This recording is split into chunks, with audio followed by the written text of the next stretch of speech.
চলতি বছরের আইপিএলে দুর্দান্ত পারফরম্যান্স প্রদর্শন করেছে কলকাতা নাইট রাইডার্স। শুধু তাই নয়, 11টি ম্যাচের মধ্যে 8টিতে জয়লাভ করে 16 পয়েন্টের ভিত্তিতে পয়েন্ট টেবিলে প্রথম স্থানে রয়েছে কেকেআর। প্লে অফের লড়াইতে যে কেকেআর পৌঁছে গেছে তা পুরোপুরিভাবে স্পষ্ট।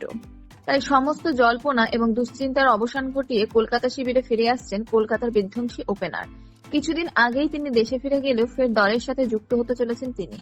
টি-20 বিশ্বকাপের আগে ইংল্যান্ড তাদের খেলোয়াড়কে ডেকে নিচ্ছে। এমন পরিস্থিতিতে কেকেআর এর আরেক বিধ্বংসী ওপেনার ফিল সল্টকে প্লে অফের লড়াইতে হয়তো নাও পাওয়া যেতে পারে।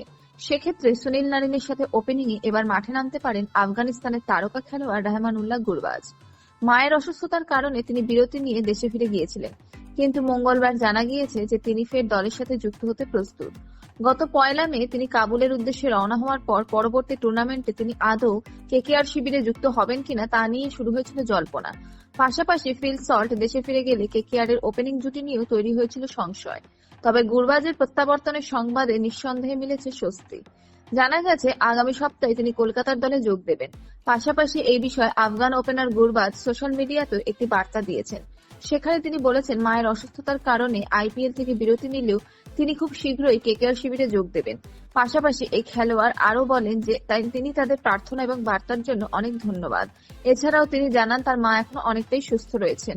তাই এখনো পর্যন্ত চলতি মরশুমে কলকাতার হয়ে খেলার সুযোগ পাননি রহমানুল্লাহ গুরবাজ। মূলত wicket keeper batsman Phil Salt এবং সুনীল নারিনের দুরন্ত ওপেনিং এর কারণে গুরবাজ দলে সুযোগ পাননি। তবে এবার তিনি মুম্বাইয়ের বিরুদ্ধে মাঠে নামতে চলেছেন।